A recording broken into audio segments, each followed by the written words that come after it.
नमस्कार,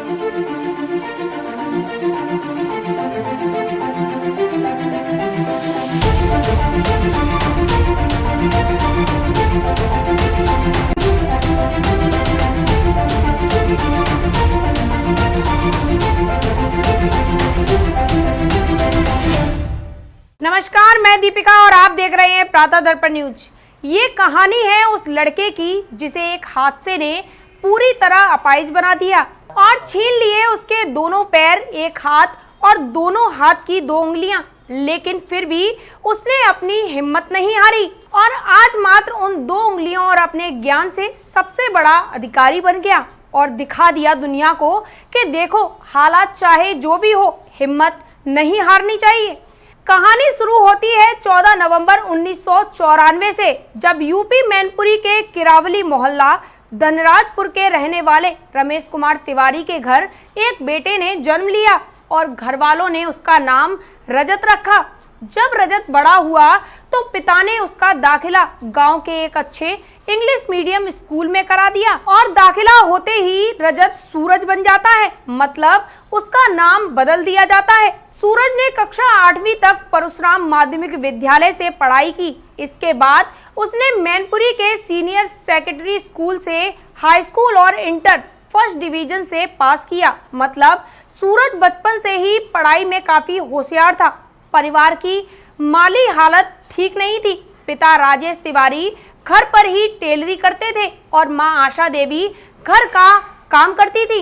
बस इतना हो जाता था कि वह परिवार अपना पेट का पालन कर लेता था, लेकिन घर की आर्थिक हालत सूरज से देखी नहीं जा रही थी और इसलिए उसने घर बाहर जाकर नौकरी करने का फैसला किया और सूरज बीएससी में अपना दाखिला करवाकर प्राइवेट नौकरी के लिए दिल्ली निकल गया। वहां जाकर वह नौकरी करने लगा, पर रमेश तिवारी को पता न था कि उनके घर पर बहुत ही बड़ी विपदा आने वाली है।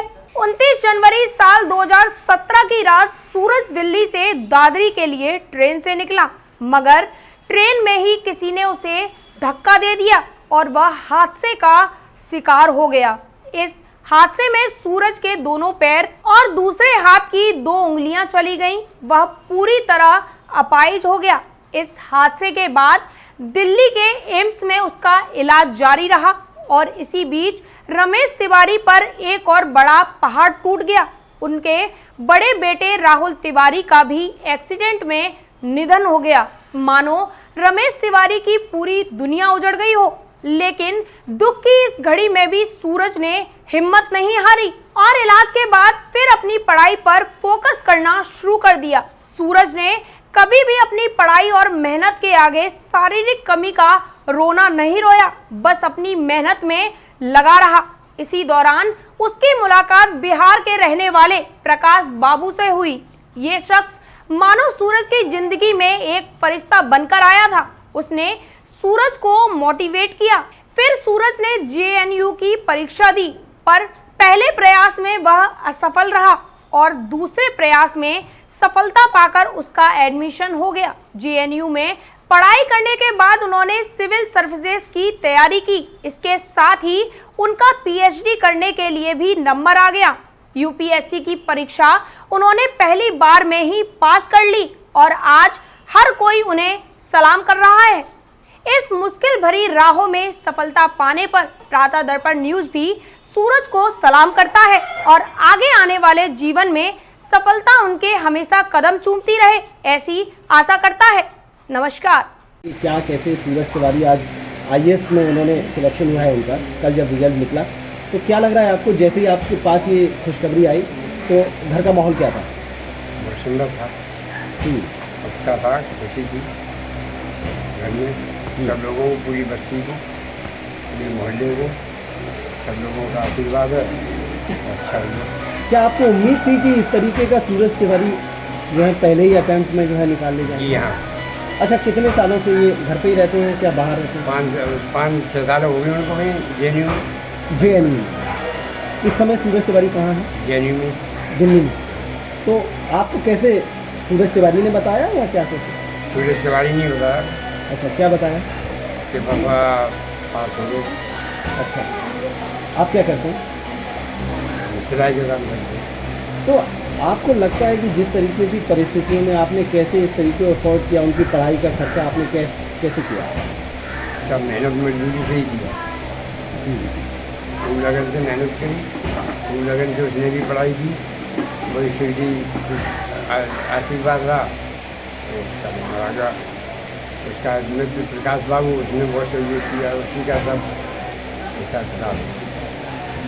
अच्छा, आप कितने घंटे काम करते हैं? कि क्योंकि पढ़ाई का खर्चा, एक आईएएस की पढ़ाई का खर्चा बहुत उठाना पड़ता है, तो आप कितने घंटे काम करते हैं? अब जो तो भैया हम मेहनत का काम के ऊपर है, जैसे काम आता है वैसे काम हम करते हैं। आपको उम्मीद थी कि सूरज तिवारी इस तरीके हाँ, ये तो सामने हुई उसकी लोई इसी में थी कि मैं IPS अफसर ही बनूँ।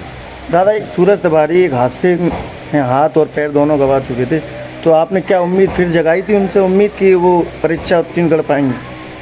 हाँ, पढ़ाई लिखाई में तो वो तेज था ही, और फिर वहाँ एक लड़का उनको मिला बिहार का प्रकाश बाबू, तो उन्होंने मतलब उनको इस चीज़ की प्रेरणा दी और उन्हीं ने उस स्कूल को बताया और उसी में उन्होंने एडमिशन भी करवाया। अच्छा, ये हादसा कब, कहाँ, कैसे हुआ था? ये 17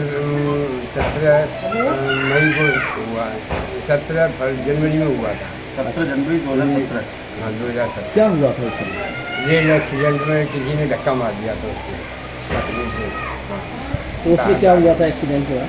पैर कट गए थे, हाथ कट गए थे। कितना समय लगा था रिकवरी होने में?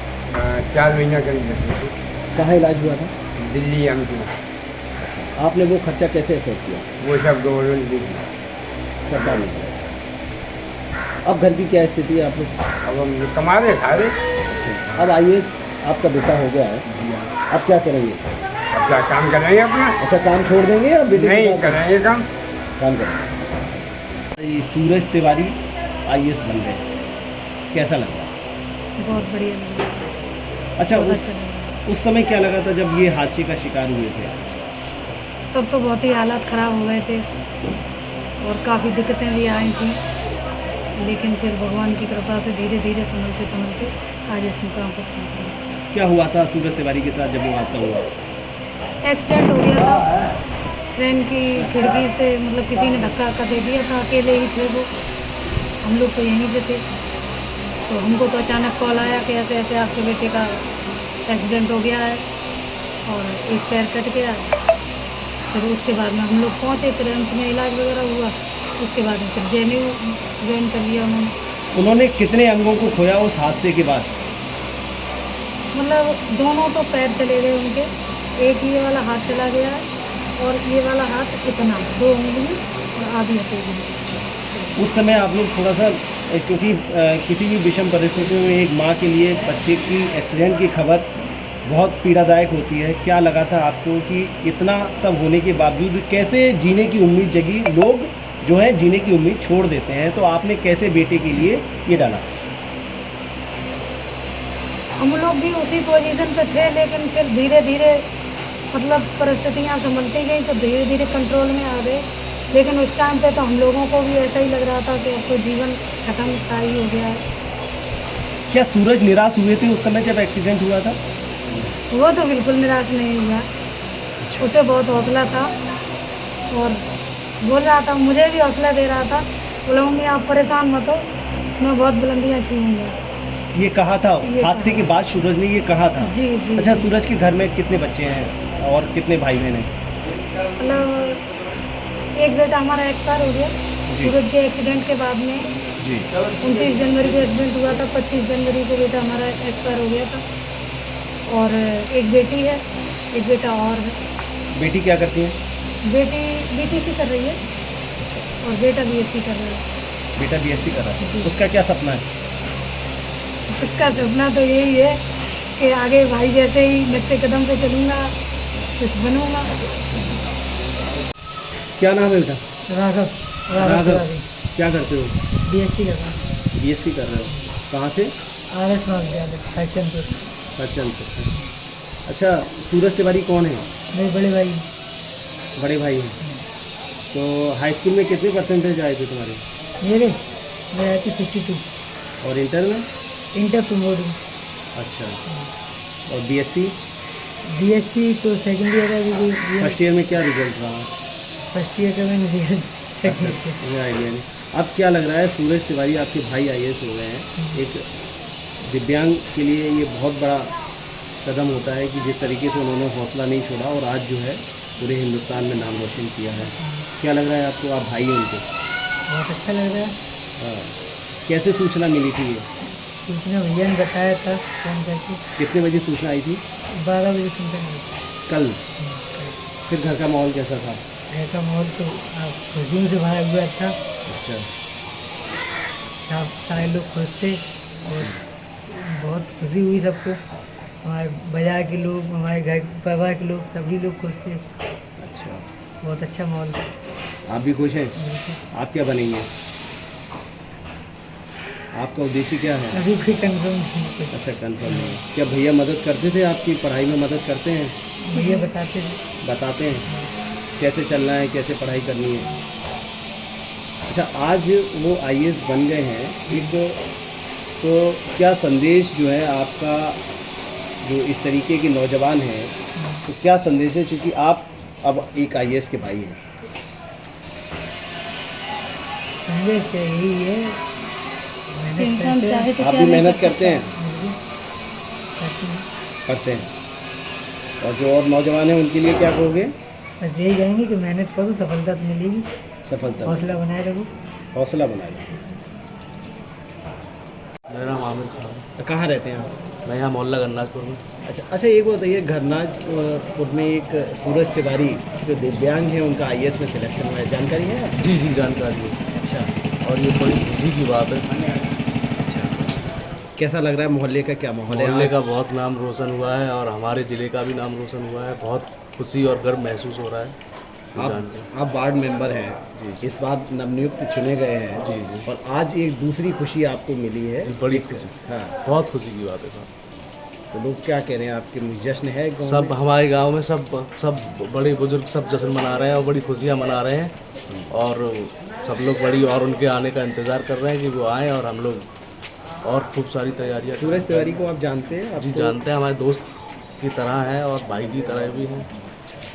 एक्सीडेंट हुआ था उनका कुछ समय पहले, तब कैसा माहौल लगा था मोहल्ले में? एक्सीडेंट जब हुआ था तो उनके घर वालों में बड़ी परेशानी और बहुत दिक्कतों का सामना करना पड़ा है और इसी वजह से आज उन्हें देखो दुख होता है, फिर उसके बाद भगवान सुख भी देता है। अच्छा, ये क्या लगता है आपको, एक दिव्यांग जिसने इतनी कठिनाइयों के साथ जो है IAS की परीक्षा उत्तीर्ण की है, तो युवाओं के लिए आप क्या संदेश देना चाहते हैं कि लोग जो है कुछ ही सफलता के बाद अपना हौसला तोड़ देते हैं, और लेकिन एक सूरज तिवारी एक ऐसे व्यक्ति हैं जिन्होंने इतनी परेशानी आने के बावजूद भी हौसला नहीं छोड़ा और देश की टॉप IAS परीक्षा को उत्तीर्ण किया है? क्या कहना चाहिए? यही कहना चाहिए कि हमारे जो भी युवा हैं जो हौसला तोड़ देते हैं, उन्हें कभी हौसला नहीं तोड़ना चाहिए और ज़िंदगी में हमेशा एक उम्मीद बना के चलना चाहिए और जब हम उम्मीद बना के चलते हैं तो ऊपर वाला हमें सफल भी करता है। तो उम्मीदों की उड़ान को बरकरार रखना चाहिए, बिल्कुल, आप यूँ कहना चाहिए? उम्मीदों की उड़ान को बरकरार रखना चाहिए और हमेशा बरकरार रखना चाहिए। क्या नाम है आपका? जी, मेरा नाम कफील अहमद है। कपिल जी, बात करी जाए राजेश तिवारी के पुत्र अभी सूरज तिवारी IAS हुए हैं, जी जी।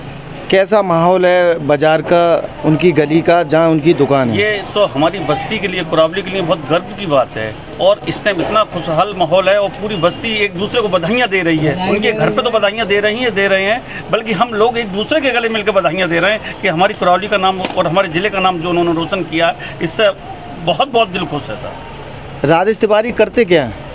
उनके पापा राजेश तिवारी जो है सिलाई का काम करते हैं और बहुत छोटा अपना काम है उनका, फटे पुराने कपड़े और ब्लाउज और ऐसे छोटे काम में वो अपना वक्त गुजारते हैं और लगभग 300-400 रुपये की लगभग झाड़ी से अपना वक्त गुजार रहे थे और उन्होंने इस मेहनत करके अपने बच्चों को पढ़ाया और आज बच्चा इस मुकाम पर पहुँचा है। अच्छा, क्या लगता है दिव्यांग होने के बावजूद, इतनी परेशानियां होने के बावजूद आज उन्होंने इस मुकाम को हासिल किया है, जी। तो आप ऐसे युवाओं के लिए जो वर्तमान में ऐसे युवा हैं जो थोड़ा सा हौसला तोड़ने के बाद गलत कदम उठा लेते हैं, उनको आप क्या कहना चाहेंगे, क्या संदेश देना चाहेंगे? नहीं, लोग बात बिल्कुल सही है कि इस पोजीशन पर पहुंचने के बाद लोगों के हौसले और हिम्मत टूटती है, मगर सूरज तिवारी के अंदर से ये समझ लो जब से ये हालात आई है तब से तो उसका हौसला और मजबूत हुआ है और उस वक्त जब एक्सीडेंट हुआ था तो मैं वहाँ मौजूद था और एम्स में, और उसी वक्त एक्सीडेंट के हालात में उसने 8वें 10वें दिन मुझसे ये कहा था कि कि मैं हिम्मत हारने वालों में से नहीं हूँ। मुझे 3 उंगली ईश्वर ने बाकी रह दी, हम 3 उंगली से ये लड़ाई लड़ाएंगे और हम कुछ करके दिखाएंगे। उसका हौसला उस टाइम बिस्तर पे पड़ा था, बेड रेस्ट पे था, उसके बाद भी उसका हौसला नहीं टूटा था। हम अंदर से टूट चुके थे, उसकी पोजीशन, हमारा पड़ोसी हमारा भाई ये टूटा, मगर हम टूट चुके थे उसकी हालत देखकर, मगर उसके हौसले नहीं टूटे थे और आज उसकी उसी हौसले की वजह से आज वो इस मुकाम पर पहुँचा।